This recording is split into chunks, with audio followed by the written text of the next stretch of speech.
Hello YouTube family, কেমন আছো তোমরা? বং ইকিগাই চ্যানেলে তোমাদের স্বাগত জানাই। আমি অঙ্কিতা আবারও চলে এসেছি বং ইকিগাই চ্যানেলে নতুন একটা অডিও স্টোরি নিয়ে। আজকের অডিও স্টোরিতে তোমরা শুনতে চলেছো ঘুড়ি। বাংলা ভাষায় নতুন নতুন অডিও স্টোরি শুনতে বং ইকিগাই চ্যানেলকে সাবস্ক্রাইব করে পাশের বেল আইকনে প্রেস করে অলে ক্লিক করে দিও, যাতে আমার চ্যানেলের সমস্ত নোটিফিকেশন সবার আগে তোমাদের কাছে পৌঁছে যায়। আমাকে আরো উৎসাহ দিতে গল্পটিতে লাইক কমেন্ট করে গল্পটি শেয়ার করে দিও। এইভাবেই চ্যানেলের পাশে থেকো এবং সাথে থেকো। তাহলে চলো আর দেরি না করে শুরু করা যাক আজকের অডিও স্টোরি ঘুড়ি। পুরনো এক ঝরঝরে বাড়ি, তার মধ্যে পানু আর পানুর কাঠ খোদাই আসবাব মেরামতির ব্যবসা, আর পানুর 7টা অনাথ ছেলে। তাদের কেউ ভেসে এসেছে বানের জলে, কেউ বা পথ থেকে কুড়িয়ে আনা। সবার বড় সোম, তার 15 বছর বয়স। তারপর মঙ্গল, বুধ, বৃহস্পতি, শুক্র, শনি করে সবার ছোট রবি, তার বয়স 3। ওই হলো পানুর কোল পোছা ছোট ছেলে। পারলে দিন রাত বাপের কোলেই বসে থাকে। তাকে 3 মাস বয়সে পানু ডাস্টবিন থেকে তুলে এনেছিল। সেই হলো 6 দাদার চোখের মণি। একটা চোখ কানা, অন্য চোখে 10 চোখের দৃষ্টি ছড়া বাঁধে। পানু বলে আগে নাকি এই অঞ্চলে ওর পূর্বপুরুষদের ভারী নামডাক ছিল। এখানে কাউকে মল্লিক বাড়ি কোথায় জিজ্ঞেস করলে সবাই পানুর পাঁচরা খাসা আধা ইট আধা কাঠের বাড়িটি দেখিয়ে দেয়। যদিও আড়ালে বলে ওর পূর্বপুরুষদের বাড়ি না ছাই, ওর ঠাকুরদারা মল্লিকদের লেঠেল সর্দার ছিল। তা অবস্থা পড়ে গেলে মালিকরা সব ছড়িয়ে ছিটিয়ে গেল। শেষ মালিক এক খ্যাপা বৈজ্ঞানিক। 3 কুলে তার কেউ ছিল না। মরার সময় এই বাড়ি আর বাড়ির লাগোয়া 2 বিঘে জমি পানুর বাবা গেনু সর্দারকে তার প্রভু ভক্তির স্বীকৃতি স্বরূপ লেখাপড়া করে দান করে গেলেন। মোট কথা, বর্তমান মালিক যে পানু তাতে কোনো সন্দেহ নেই। ওই বছরে বছরে 1.5 টাকা খাজনা দেয়। তার কাঠ খোদাইয়ের কারবার মন্দ চলে না। কলকাতা থেকে ফরমায়েশ আসে, ভালো টাকা পায়। আর আসবাব মেরামতির তো কথাই নেই। বলা যেতে পারে ওই ভাঙা চোরা আসবাবগুলোই ওদের খাওয়ায় পড়ায়। আসলে পানু হলো শিল্পী। খ্যাপা বৈজ্ঞানিক বুড়ো কর্তার সম্বন্ধে তার কোনো কৌতূহলই নেই। বুড়ো স্বর্গে গেলে 3 তলার ছাদের চিলেকোঠায় তার গবেষণার জিনিসপত্রগুলোকে সেই যে গেনু তালা বন্ধ করে রেখেছিল, পানু একদিনও তা খুলে দেখেনি। গেনু ছিল আকাট মুখ্যু, কিন্তু তার বড় স্বাদ ছেলে লেখাপড়া শিখে বৈজ্ঞানিক হয়ে বুড়ো কর্তার মান রাখবে। তাই চিলেকোঠার চাবিগাছি আর বুড়ো কর্তার নিজের হাতে আঁক চোখ করা খুদে একটা খাতা সঙ্গে করে এনে নিজের পুরনো স্টিলের তোরঙ্গে তুলে রেখেছিল। তার ছেলেটা কেবল নড়ুন দিয়ে যেখানে সেখানে ফুল ফোটায়, হরিণ ছোটায়, পাখি ওড়ায়। ছেনি দিয়ে কুড়ে কুড়ে মশলা বাটার শিলটিকে কোন ফাঁকে বানিয়ে ফেলল এক জাদুকর। নিঃশ্বাস ছেড়ে গেনু চাবি আর খাতার কথা ভুলেই গেল। বাঁচেওনি খুব বেশি দিন। তোরঙ্গটা এখন পানুর সম্পত্তি। তার মধ্যিখানে পুরনো লাল শালুতে বাঁধা খাতাটি তেমনি আছে। বাবাকে মনে করে পানু মাঝে মাঝে সেটি মাথায় ঠেকায়। চাবিটা যে কোথায় হারিয়ে গেল পানু খুঁজেই পায়নি। পানুর 7 ছেলের কারো ওদিকে মন নেই। তারা বড় ভালো, একটু দুরন্ত, কিন্তু ভারী চালাক চটপটে। ছোট দুটো বাদে সব কটা গায়ের পাঠশালা শেষ করে সর্ষের বড় স্কুলে যাবে, পাশ দেবে, স্কুল মাস্টার হবে। একটা হয়তো বৈজ্ঞানিক হবে, বুড়ো কর্তার নাম রাখবে। পানু এসব স্বপ্ন দেখে, কিন্তু সে গুড়ে বালি। ছেলেগুলো চমৎকার মেরামতির কাজ করে। হাঁস মুরগি পোষে, মাটি কোপায়, সবজি তোলে, রাধে বাড়ে, পুকুরে মাছের চাষ করে। বাপ ভারী কড়া। ভোরে কারিগরি, দিনে পাঠশালা, বিকেলে দৌড়ঝাঁপ, মাটি কোপানো আর রাতে পড়াশুনো। মঙ্গল বুধের খাসা গানের গলা, হরি ওস্তাদ নিজে এসে ডেকে নিয়ে যায় ছুটি ছাটায়। অন্য লোকের গাছের একটা কাঁচা আমে হাত দিলে পানু ছেলেদের বেটিয়ে লাল করে, নইলে গায়ে হাত তোলে না, আদর করে যথেষ্ট। 4 বেলা সাদা সিধে খাবার পেট ভরে খায় সবাই। তাগড়া শরীর সব কটার, বাপ ছাড়া কিচ্ছু জানে না।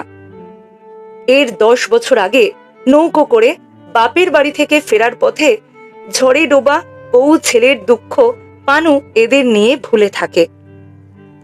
এখন 40 বছর পার হলো তার, চুলে পাক ধরেছে, বুড়ো হতে আর খুব বেশি বাকি নেই।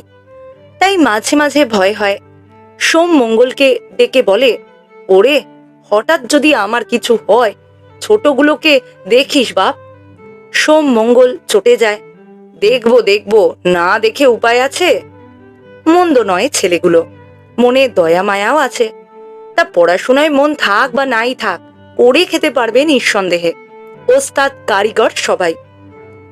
এর মধ্যে একটা অমাবস্যার রাতে দারুণ ঝড় হলো। মুরগিদের সব ঘরে তোলা হলো। কি ভয় তাদের! ঝড় থামলে কোন ফাঁকে ঘুটঘুটে অন্ধকারে বুধ গেল গঙ্গার ঘাটে ঝড়ের দাপটের ফলাফল দেখতে। সেখানে একটা নরম কিসে পা পড়তে হাতড়ে দেখে একটা মানুষ। তাকে কাঁধে তুলে বুধ বাড়ি নিয়ে এলো। একটা 12-13 বছরের কালো পানা ছেলে, কাক ভেজা, পরনে একটা কালো ইজের, না চায় চোখ, না বলে কথা, কপালে একটা বড় কালশিটে। কিছুর বাড়ি লেগেছে নির্ঘাত, অজ্ঞান, অচৈতন্যে। পানু ঘাবড়ালো না। 8 জনের জায়গায় না হয় 9 জন খাবে, কাজও করবে 9 জন। শুকনো গামছা দিয়ে গা মাথা রগড়িয়ে শুকনো ইজের পরিয়ে চামচে করে গরম দুধ খাওয়াতে যদি বা জ্ঞান হলো, তা সে নিজের নামটি পর্যন্ত বলতে পারলে না, সব কথা ভুলে গেছে। বুধ বলল, তাহলে ওর নাম রাখা হোক অমাবস্যা। কি বলো বাবা? সেই নামই রইল। ক্রমে তার শরীর সারল, চালাক চতুর চটপটে। কিন্তু 12-13 বছরের ছেলে লিখতে পড়তে জানে না। বুধ রেগে বলল, তাও ভুলেছিস? অমাবস্যা এক গাল হেসে বলল, হ্যাঁ। বুধ বলল, সেটি হচ্ছে না, তোকে পাঠশালে নিয়ে যাব। তা পাঠশালায় এমনই অশান্তি করে এলো যে হাত জোর করে পণ্ডিত বলল, মাপ করো বাবা, ওই বুড়ো ছেলেকে ও আ শেখানো আমার বুড়ো হাড়ের কম্য নয়। অগত্যা সোম মঙ্গল বুধ বৃহস্পতি পালা করে ওকে অ আ ক খ শেখাতে বসে। শেখাবে আবার কি? ও মা, মুখ থেকে ছেলে কথা কেড়ে কেড়ে নেয়। 5 বছরের পড়া 5 মাসে শেষ। আগে কোথায় কোন ভুলে যাওয়া গ্রামের মাস্টারের কাছে শেখা শক্ত শক্ত অঙ্ক মনে পড়ে যায়। ময়দার ঠোঙা নিয়ে ইংরেজি খবরের কাগজের টুকরো থেকে খবর পড়ে মানে বুঝে ফেলে। তবু সে গাঁ কোথায় জানে না, মাস্টারের কথা কিছু মনে পড়ে না। পানুর চোখ দিয়ে জল পড়ে। কোন পণ্ডিতের ছেলে গো, সব হারিয়ে আকাট মুখ্য গেনু লেঠেলের ছেলের ঘরে এসে জুটেছে। ওর মাথায় হাত বুলোয়। বুড়ো কর্তার ছেঁড়া বইপত্র যে কটি বাকি ছিল জড়ো করে এনে দেয়। অমাবস্যা জিজ্ঞাসা করে, তোমার বুড়ো কর্তা কি নিয়ে গবেষণা করতো বাবা? তা তো বলতে পারি না বাপ। অঙ্ক কষত, মাপঝোপ করতো, আর একটা খাতায় লিখতো। আমার বাবাকে ডেকে ছাদে নিয়ে গিয়ে ঘুড়ি ওড়াতো। অমাবস্যা তাই শুনে প্রায় পড়ে যাচ্ছিল। বলো কি, এত বড় পণ্ডিত, তা সে ছোট ছেলের মতো ঘুড়ি ওড়াতো? খ্যাপা নাকি? পানু চটে যায়। কেন, তাতে হয়েছেটা কি? তুমিও তো সোমের খাতার বড় বড় অঙ্ক কষে দাও, ইংরেজি পড়ে দাও, তবে আবার এমন দস্যিপানা করো কেন? নারকেল গাছে চড়ে পাখির ডিম পেড়ে আনো কেন? পায়ে দড়ির ফাঁস না লাগিয়ে নারকেল গাছে চড়োই বা কি করে? অমাবস্যা পকেট থেকে সদ্য পাড়া 3টে ডিম দেখাতেই পানু তেরিয়া হয়ে উঠল। তোর লজ্জা করে না মা বাপের কাছ থেকে ডিম তুলে আনতে? যা, এক্ষুনি রেখে আয়। বাপের চোখ লাল। তাড়াতাড়ি আবার নারকেল গাছের মগডালে চিলের বাসায় ডিম রেখে আসে অমাবস্যা। মা চিল ফিরে এসে পা দিয়ে ঠেলে ডিমগুলোকে নিচে ফেলে দেয়, ভেঙে চৌচির হয়ে যায়। সোম বলল, মানুষ ছুলে পাখিরা সে ডিম নেয় না, হয়তো বদগন্ধ পায়। বুধ বলল, ঠিক তাই, তোর হাতে বদগন্ধ। যতনা ওদের কথা শুনে তার চেয়ে বেশি ভাঙা ডিম দেখে অমাবস্যা কেঁদে ভাসালো। পানু তার ঘাড়ে পিঠে হাত বুলিয়ে কত আদর করলো। ছেলেগুলোর বাপও পানু, মাও পানু। অমাবস্যাকে বলল, ওই সব দুরন্তপনা ছেড়ে দে বাপ, তোকে বুড়ো কর্তার খুঁড়ি বানাবার খাতাটে দেব। সব ছেলেগুলো অবাক হলো। সে আবার কোথায়? ঘুড়ি বানিয়ে বুড়ো করতো কি? পানু বলে, তা ঠিক জানি না, তবে আমাকে মাঝে মাঝে বলতেন, চীন দেশে যাবি তো বল, ঘুড়িতে চাপিয়ে নিয়ে যাব।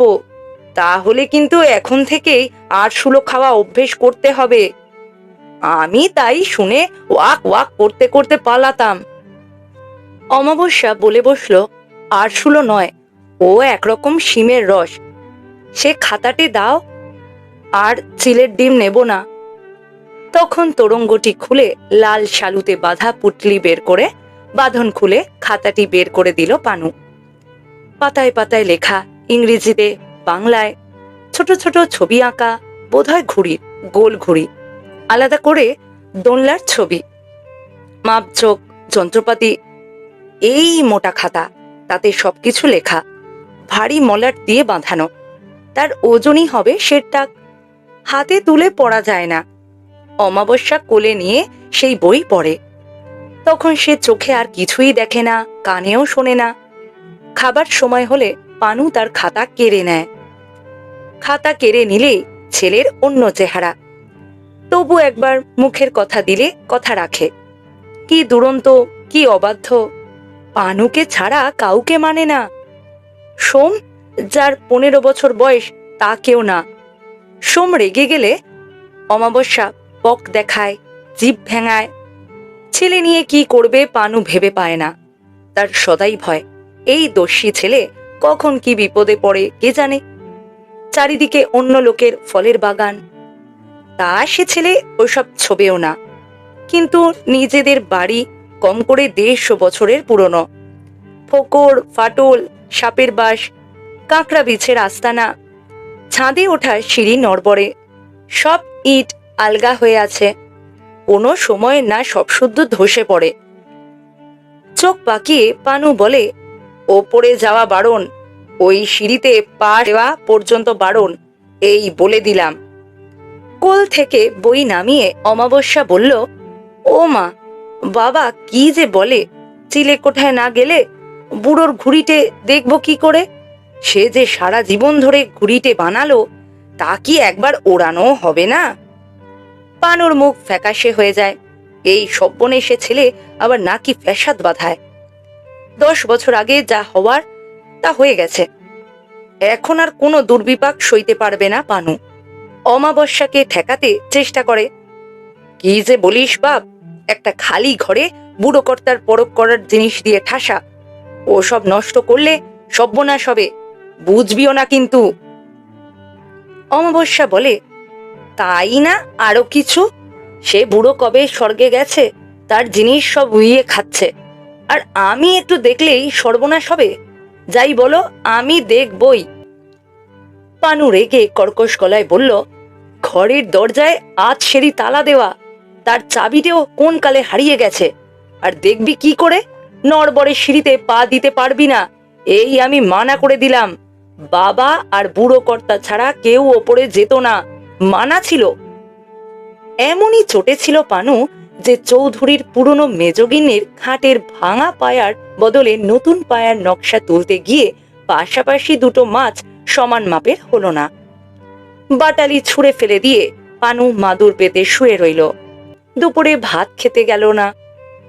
তখন অমাবস্যা সেই মাদুরে বাপের গা ঘেঁষে শুয়ে বলল, আমিও আজ ভাত খাবো না, বলছি সিঁড়িতে পা দেব না, আজ সিঁড়ির তালাটা ভাঙবো না, এখন ওঠো দেখিনি। খিদে পাচ্ছে। পানুর রাগ জল হয়ে গেল। নিজেদের বাগানের কাঁচকলা, মূলো, বেগুন, মিষ্টি কুমড়ো, রাঙা আলু আর হাঁসের ডিম দিয়ে কাঁচা লঙ্কা আর সর্ষের তেলের সঙ্গে মেখে সবার সঙ্গে বসে ভাতে ভাত খেলো। কথা রেখেছিল অমাবস্যা, কথা দিয়ে সর্বদাই যেমন রাখত। সিঁড়িতে পা দেয়নি। বাড়ির গা ঘেঁষে নারকেল গাছ, তার মাথায় চিলের বাসা, যেখান থেকে একবার ডিম নিয়েছিল সে। তবে চিলের বাসা অবধি উঠতে হয় না, তার আগেই ছাদের পাঁচিল পৌঁছে যায়। পাঁচিল থেকে 3 হাত দূরে নারকেল গাছ, সেখান থেকে এক লাফে চিলে কোঠার ছাদ। ওই ছাদ থেকে খচমচ করে বড় ছাদে নামলে সামনেই দেখা যায় চিলে কোঠার দরজার সিঁড়ি তালা। চাবি দিয়ে অমাবস্যা সেই তালা খুলেছিল। ঘরে ঢুকে সব দেখেছিল। 1 দিন নয়, প্রায় রোজ রোজ। কেউ জানতে পারেনি। তারপর সেই ভয়ঙ্কর রাতটা এলো, দেয়ালির শেষ রাত। কোথায় আগুন প্রথম লেগেছিল কেউ জানে না। 1 তলার বড় ঘরে সারি সারি মাদুর পেতে 9 জন ঘুমাতো। হঠাৎ ঘুম ভেঙে সব উঠে বসলো। আগুনের হু হু শব্দে ঘর ভরে গেছে। আগুন যে এত শব্দ করে জ্বলে তাও ওরা জানতো না। ঘর আলো হয়ে গেছে, চারদিকে দাউ দাউ আগুন জ্বলছে। ছুতোরের ব্যবসা, বাইরে স্তূপাকার কাঠ। কদিন ধরে পানুর কোমরে বাত, চলাফেরা কষ্টকর। সে উঠেই রবিকে বুকে চেপে ধরে বলল, ওরে, এটাকে কোলে নিয়ে তোরা পালা। এ বাড়ি দেশলাই বাক্স, যতটা ইট তার চেয়ে বেশি কাঠ। পালা পালা পালা, আমার জন্য অপেক্ষা করিস নে। কিন্তু পালাবে কোথা দিয়ে? চারদিকে কাঠের স্তূপে আগুন জ্বলছে, সদর দরজায় আগুন। কান্নাকাটি লেগে গেল।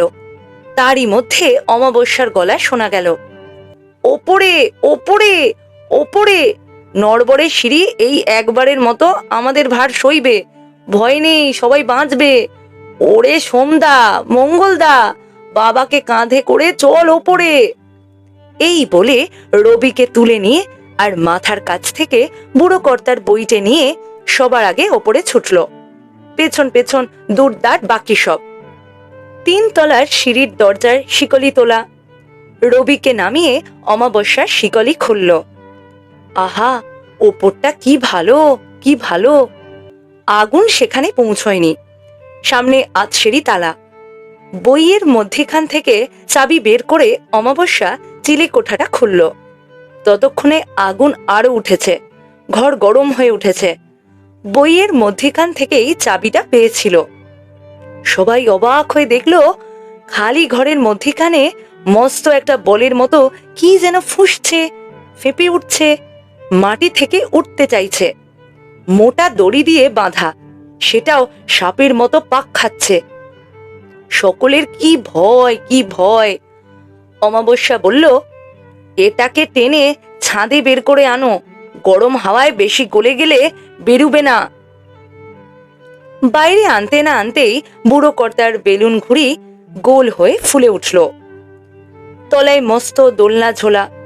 অমাবস্যা বলল, আর সময় নেই, উঠে পড়ো, উঠে পড়ো। সবাই আঁকুপাকু করে দোলনায় চড়তেই অমাবস্যা এক টানে দড়ি আলগা করে গুটিয়ে ফেলল। সঙ্গে সঙ্গে বেলুন ঘুড়ি ওদের নিয়ে আকাশে উড়ল। একটু পরেই আগুন যখন ছাদে পৌঁছলো, কেউ কোথাও নেই। দেখতে দেখতে বাড়ি পুড়ে ছাই হলো। গঙ্গার অন্য পারে খোলা মাঠ। ততক্ষণে ভোরের আলো ফুটেছে। অমাবস্যা কি একটা শেকল টানলো না হাতল ঘুরালো, অমনি বুড়ো মল্লিকের আশ্চর্য ঘুড়ি বেলুন আস্তে আস্তে মাটিতে নেমে স্থির হলো। অমাবস্যা লাফিয়ে নেমে দড়ির মাথা গাছে বাঁধল। একে একে সবাই নেমে এলো। অমাবস্যা ঝুপ করে অজ্ঞান হয়ে পড়ে গেল। এ গল্পের আর সামান্যই বলার বাকি রইল। ওই ভয়ঙ্কর রাতের উত্তেজনার জন্যই হয়তো জ্ঞান ফিরতে অমাবস্যার আগের কথা সব মনে পড়ে গেল। সে এক রোমাঞ্চকর কাহিনী। 10 বছর আগে গঙ্গাসাগরের কাছে জেলেরা একটা ছোট্ট ছেলেকে জল থেকে উদ্ধার করেছিল। আর কেউ বাঁচেনি। কাছেই একজন অবসরপ্রাপ্ত বৈজ্ঞানিকের ডেরা ছিল। বৈজ্ঞানিকের নিজের বলতে কেউ ছিল না। জেলেরা ছেলেটাকে তার কাছে নিয়ে গেল। সেইখানেই মানুষ হয়। যেমন বিজ্ঞানের মাথা তেমনি দুরন্ত। বান আসছে জেনেও সাঁতরে গঙ্গা পার হতে চেয়েছিল। সকলে ভেবেছিল বুঝি ডুবেই গেল। বুড়ো বৈজ্ঞানিকের দুঃখ দেখে কে? 1 বছরে তিনি প্রায় পাগলের মতো হয়ে গেছিলেন। অমাবস্যায় সবাইকে নিয়ে তার আস্তানায় উঠতেই তার পাগলামি সেরে গেল। অমাবস্যার নাম নাকি প্রসাদ। ওই নাম শুনে চমকে উঠে পানু খালি বলে, কিন্তু কে ও? ও কার ছেলে? তখন বুড়ো বৈজ্ঞানিক বললেন, এটা দেখে যদি তোমরা কিছু বুঝতে পারো। এই বলে ছোট্ট একটা সোনার লকেট এনে দেখালেন। ছেলেটার গলায় বাঁধা ছিল দেখেই পানু মুচ্ছে গেল। লকেটে লেখা প্রসাদ, আর লকেটের ভেতরে গেনু লেঠেলের রং ধোয়া ছবি। গেনুর নাতি শেষ পর্যন্ত বেলুন ঘুড়ি ওড়ালো। বলা বাহুল্য, ওই বেলুন ঘুড়ি থেকে লাখ লাখ টাকা রোজগার হয়েছিল। গাঁয়ের সম্পত্তি বেচে দেয়নি পানু। সেখানে ওর কাঠের কারবার এখনো চলছে। অমাবস্যারা কলেজে পড়ে। আর এইখানেই শেষ হলো আজকের অডিও স্টোরি। ধৈর্য ধরে গল্পটি শোনার জন্য অসংখ্য ধন্যবাদ।